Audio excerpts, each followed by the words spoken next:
Section 1.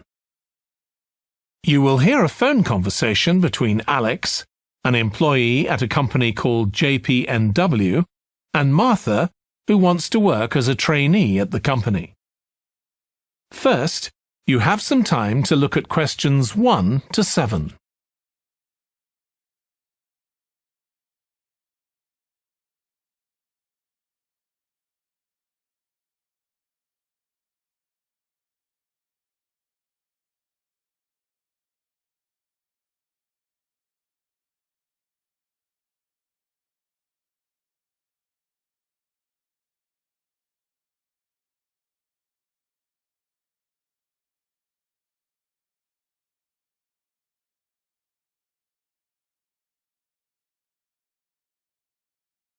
You will see that there is an example that has been done for you. On this occasion only, the conversation relating to this will be played first. Hi, Alex. It's Martha Kleins here. James White gave me your number. I hope you don't mind me calling you. Of course not. How are you, Martha? Good, thanks. I'm ringing because I need a bit of advice. Oh yeah, what about? The training you did at JPNW a few years ago, I'm applying for the same thing. Oh right, yes, I did mine in 2014. Best thing I ever did, I'm still working there. Alex did his training in 2014. So 2014 has been written in the space. Now we shall begin. You should answer the questions as you listen because you will not hear the recording a second time. Listen carefully and answer questions 1 to 7. Hi, Alex. It's Martha Kleins here. James White gave me your number. I hope you don't mind me calling you. Of course not. How are you, Martha? Good, thanks. I'm ringing because I need a bit of advice. Oh yeah, what about? The training you did at JPNW a few years ago, I'm applying for the same thing. Oh right, yes, I did mine in 2014. Best thing I ever did, I'm still working there. Really? What are you doing? Well, now I work in the customer services department, but I did my initial training in finance. I stayed there for the first 2 years and then moved to where I am now. That's the same department I'm applying for. Did you enjoy it? I was pretty nervous to begin with. I didn't do well in my exams at school, and I was really worried because I failed maths. But it didn't actually matter because I did lots of courses on the job. Did you get a diploma at the end of your trainee period? I'm hoping to do the one in business skills. Yes, that sounds good. I took the one on IT skills, but I wish I'd done that one instead. OK, that's good to know. What about the other trainees? How did you get on with them? There were about 20 of us who started at the same time, and we were all around the same age. I was 18, and there was only one person younger than me who was 17. The rest were between 18 and 20. I made some good friends. I've heard lots of good things about the training at JPNW. It seems like there are a lot of opportunities there. Yeah, definitely. Because of its size, you can work in loads of different areas within the organisation. What about pay? I know you get a lower minimum wage than regular employees. That's right, which isn't great, but you get the same number of days holiday as everyone else, and the pay goes up massively if they offer you a job at the end of the training period. Yeah, but I'm not doing it for the money. It's the experience I think will be really useful. Everyone says by the end of the year you gain so much confidence. You're right, that's the most useful part about it. There's a lot of variety too. You're given lots of different things to do. I enjoyed it all. I didn't even mind the studying. Do you have to spend any time in college? Yes, 1 day each month. So you get lots of support from both your tutor and your manager. That's good. And the company is easy to get to, isn't it? Yes, it's very close to the train station, so the location's a real advantage. Before you hear the rest of the phone conversation, you have some time to look at questions 8 to 10.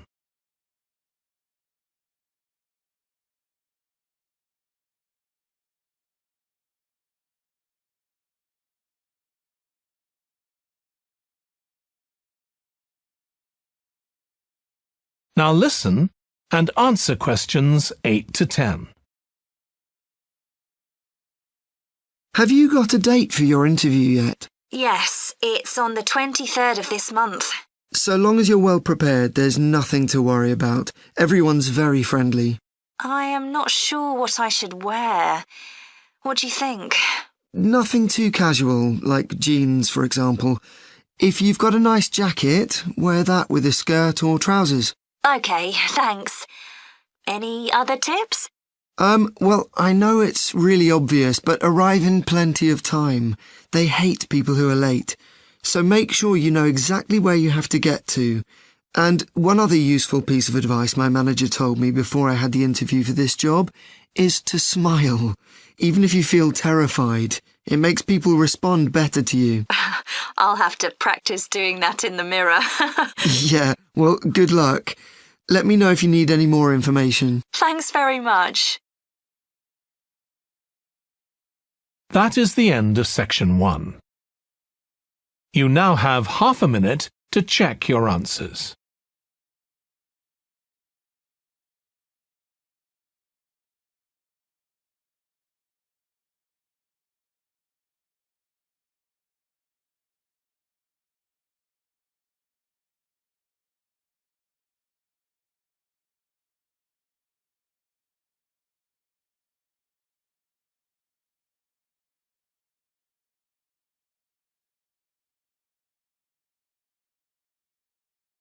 Now turn to section 2. Section 2. You will hear a woman called Annie, who works at the Snow Centre in New Zealand, welcoming a group of visitors to the centre. First, you have some time to look at questions 11 to 16.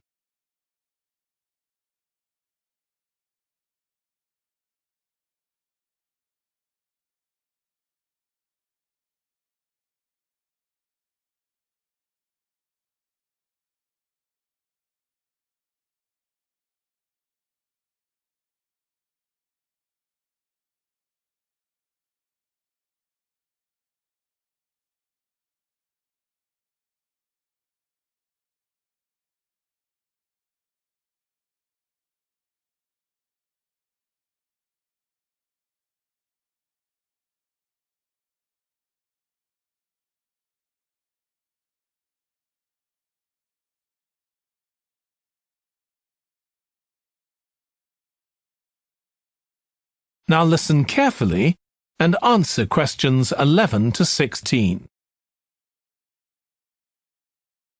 Hi everyone, welcome to the Snow Centre. My name's Annie. I hope you enjoyed the bus trip from the airport. We've certainly got plenty of snow today. Well, you've come to New Zealand's premier snow and ski centre, and we've a whole load of activities for you during your week here. Most visitors come here for the cross-country skiing, where you're on fairly flat ground for most of the time, rather than going down steep mountainsides. There are marked trails, but you can also leave these and go off on your own, and that's an experience not to be missed. You can go at your own speed. It's great aerobic exercise if you really push yourself. Or, if you prefer, you can just glide gently along and enjoy the beautiful scenery. This afternoon, you'll be going on a dog sled trip. You may have seen our dogs on TV recently racing in the Winter Sled Festival. If you want, you can have your own team for the afternoon and learn how to drive them, following behind our leader on the trail. Or if you'd prefer, you can just sit back in the sled and enjoy the ride as a passenger. At the weekend, we have the team relay event, and you're all welcome to join in. We have a local school coming along, and a lot of the teachers are taking part too. Participation rather than winning is the main focus, and there's a medal for everyone who takes part. Participants are in teams of 2 to 4, and each team must complete 4 laps of the course. For your final expedition, you'll head off to Mount Frenna wearing a pair of special snowshoes which allow you to walk on top of the snow. This is an area where miners once searched for gold, though there are very few traces of their work left now. When the snow melts in summer, the mountain slopes are carpeted in flowers and plants. It's a long ascent, though not too steep, and walkers generally take a couple of days to get to the summit and return. You'll spend the night in our hut halfway up the mountain. That's included in your package for the stay. It's got cooking facilities, firewood and water for drinking. For washing, we recommend you use melted snow, though, to conserve supplies. We can take your luggage up on our snowmobile for you for just $10 a person. The hut has cooking facilities, so you can make a hot meal in the evening and morning, but you need to take your own food. The weather on Mount Frenna can be very stormy. In that case, stay in the hut. Generally, the storms don't last long. Don't stress about getting back here to the centre in time to catch the airport bus. They'll probably not be running anyway. We do have an emergency locator beacon in the hut, but only use that if it's a real emergency, like if someone's ill or injured. Before you hear the rest of the talk, you have some time to look at questions 17 to 20.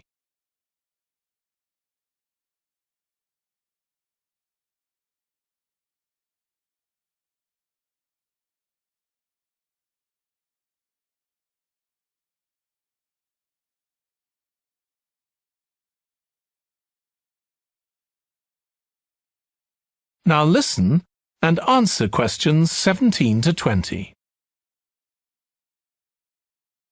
Now, let me tell you something about the different ski trails you can follow during your stay here. Highland Trail's directly accessible from where we are now. This trail's been designed to give first-timers an experience they'll enjoy regardless of their age or skill, but it's also ideal for experts to practice their technique. Then there's Pine Trail. If you're nervous about skiing, leave this one to the experts. You follow a steep valley looking right down on the river below. Scary! But if you've fully mastered the techniques needed for hills, it's great fun. Stony Trail's a good choice once you've got a general idea of the basics. There are 1 or 2 tricky sections, but nothing too challenging. There's a shelter halfway where you can sit and take a break and enjoy the afternoon sunshine. And finally, Losers Trail. This starts off following a gentle river valley, but the last part is quite exposed, so the snow conditions can be challenging. If it's snowing or windy, check with us before you set out to make sure the trail's open that day. Right, so now if you'd like to follow me, we'll get started. That is the end of section 2. You now have half a minute to check your answers.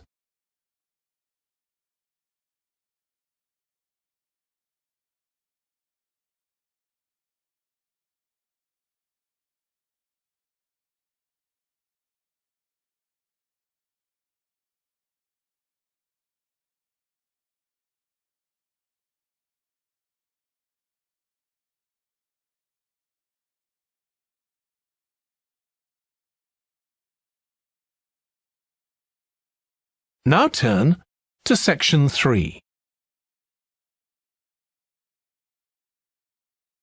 Section 3. You will hear 2 students called Jack and Alice discussing food labels that give information on the nutritional value of foods. First, you have some time to look at questions 21 to 26.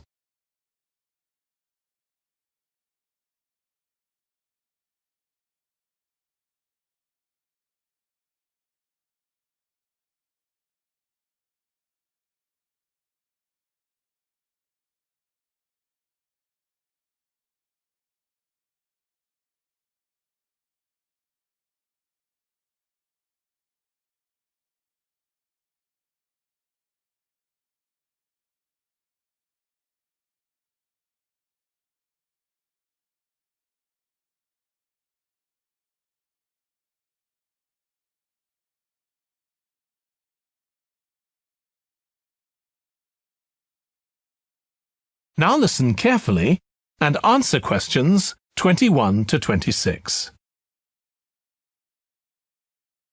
I still got loads to do for our report on nutritional food labels. Me too. What did you learn from doing the project about your own shopping habits? Well, I've always had to check labels for traces of peanuts in everything I eat because of my allergy. But beyond that, I've never really been concerned enough to check how healthy a product is. This project has actually taught me to read the labels much more carefully. I tended to believe claims on packaging, like low in fat. But I now realise that the healthy yoghurt I've bought for years is full of sugar, and that it's actually quite high in calories. Ready meals are the worst. Comparing the labels on supermarket pizzas was a real eye-opener. Did you have any idea how many calories they contain? I was amazed. Yes, because unless you read the label really carefully, you wouldn't know that the nutritional values given are for half a pizza. When most people eat the whole pizza. Not exactly transparent, is it? Not at all. But I expect it won't stop you from buying pizza. Probably not, no. I thought comparing the different labelling systems used by food manufacturers was interesting. I think the kind of labelling system used makes a big difference. Which one did you prefer? I liked the traditional daily value system best, the one which tells you what proportion of your required daily intake of each ingredient the product contains. I'm not sure it's the easiest for people to use, but at least you get the full story. I like to know all the ingredients in a product, not just how much fat, salt and sugar they contain. But it's good supermarkets have been making an effort to provide reliable information for customers. Yes. There just needs to be more consistency between labelling systems used by different supermarkets, in terms of portion sizes, etc. The labels on the different brands of chicken flavour crisps were quite revealing too, weren't they? Yeah. I don't understand how they can get away with calling them chicken flavour when they only contain artificial additives. I know. I'd at least have expected them to contain a small percentage of real chicken. Absolutely. I think having nutritional food labelling has been a good idea, don't you?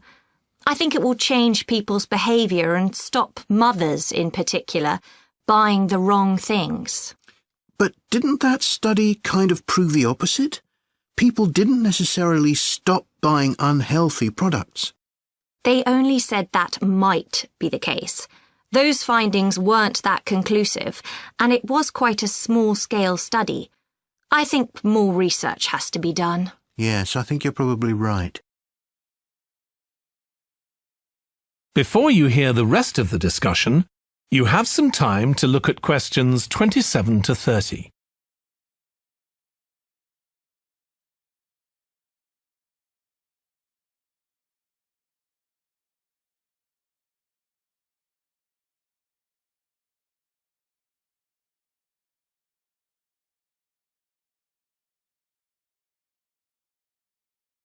Now listen and answer questions 27 to 30. What do you think of the traffic light system? I think supermarkets like the idea of having a colour-coded system, red, orange or green, for levels of fat, sugar and salt in a product. But it's not been adopted universally, and not on all products. Why do you suppose that is? Pressure from the food manufacturers. Hardly surprising that some of them are opposed to flagging up how unhealthy their products are. I'd have thought it would have been compulsory. It seems ridiculous it isn't. I know. And what I couldn't get over is the fact that it was brought in without enough consultation. A lot of experts had deep reservations about it. That is a bit weird. I suppose there's an argument for doing the research now when consumers are familiar with this system. Yeah, maybe. The participants in the survey were quite positive about the traffic light system. But I don't think they targeted the right people. They should have focused on people with low literacy levels, because these labels are designed to be accessible to them. Yeah. But it's good to get feedback from all socio-economic groups, and there wasn't much variation in their responses. No. But if they hadn't interviewed participants face to face, they could have used a much bigger sample size. I wonder why they chose that method. Dunno. How were they selected? Did they volunteer or were they approached? I think they volunteered.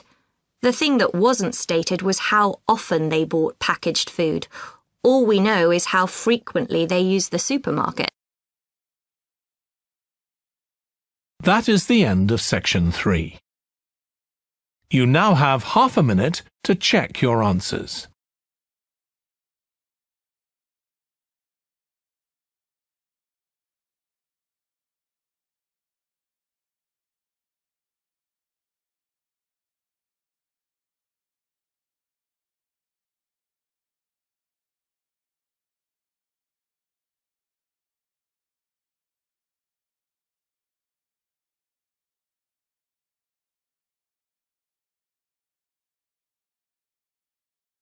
Now turn to section 4. Section 4. You will hear part of a presentation by a history student about the history of coffee. First, you have some time to look at questions 31 to 40.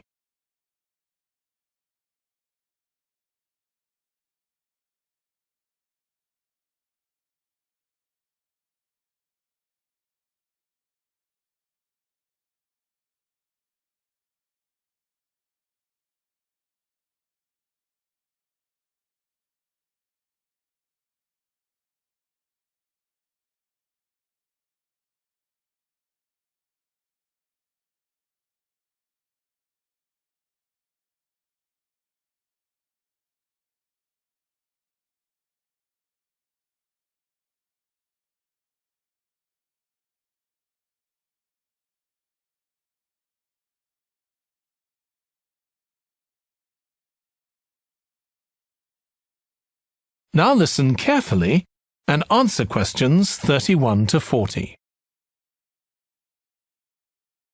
In my presentation, I'm going to talk about coffee and its importance both in economic and social terms. We think it was first drunk in the Arab world, but there's hardly any documentary evidence of it before the 1500s, although of course that doesn't mean that people didn't know about it before then. However, there is evidence that coffee was originally gathered from bushes growing wild in Ethiopia, in the northeast of Africa. In the early 16th century, it was being bought by traders, and gradually its use as a drink spread throughout the Middle East. It's also known that in 1522, in the Turkish city of Constantinople, which was the centre of the Ottoman Empire, the court physician approved its use as a medicine. By the mid-1500s, coffee bushes were being cultivated in the Yemen, and for the next 100 years, this region produced most of the coffee drunk in Africa and the Arab world. What's particularly interesting about coffee is its effect on social life. It was rarely drunk at home, but instead, people went to coffee houses to drink it. These people, usually men, would meet to drink coffee and chat about issues of the day. But at the time, this chance to share ideas and opinions was seen as something that was potentially dangerous. And in 1623, the ruler of Constantinople demanded the destruction of all the coffee houses in the city, although after his death, many new ones opened, and coffee consumption continued. In the 17th century, coffee drinking spread to Europe, and here too, coffee shops became places where ordinary people, nearly always men, could meet to exchange ideas.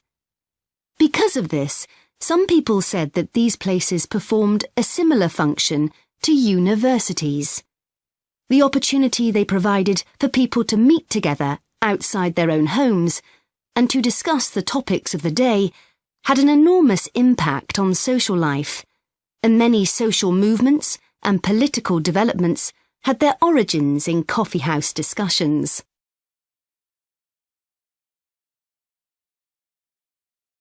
In the late 1600s, the Yemeni monopoly on coffee production broke down, and coffee production started to spread around the world, helped by European colonization. Europeans set up coffee plantations in Indonesia and the Caribbean, and production of coffee in the colonies skyrocketed. Different types of coffee were produced in different areas, and it's interesting that the names given to these different types, like Mocha or Java coffee, were often taken from the port they were shipped to Europe from. But if you look at the labour system in the different colonies, there were some significant differences. In Brazil and the various Caribbean colonies, coffee was grown in huge plantations, and the workers there were almost all slaves. But this wasn't the same in all colonies. For example, in Java, which had been colonised by the Dutch, the peasants grew coffee and passed a proportion of this on to the Dutch, so it was used as a means of taxation. But whatever system was used, under the European powers of the 18th century, coffee production was very closely linked to colonisation. Coffee was grown in ever-increasing quantities to satisfy the growing demand from Europe, and it became nearly as important as sugar production, which was grown under very similar conditions.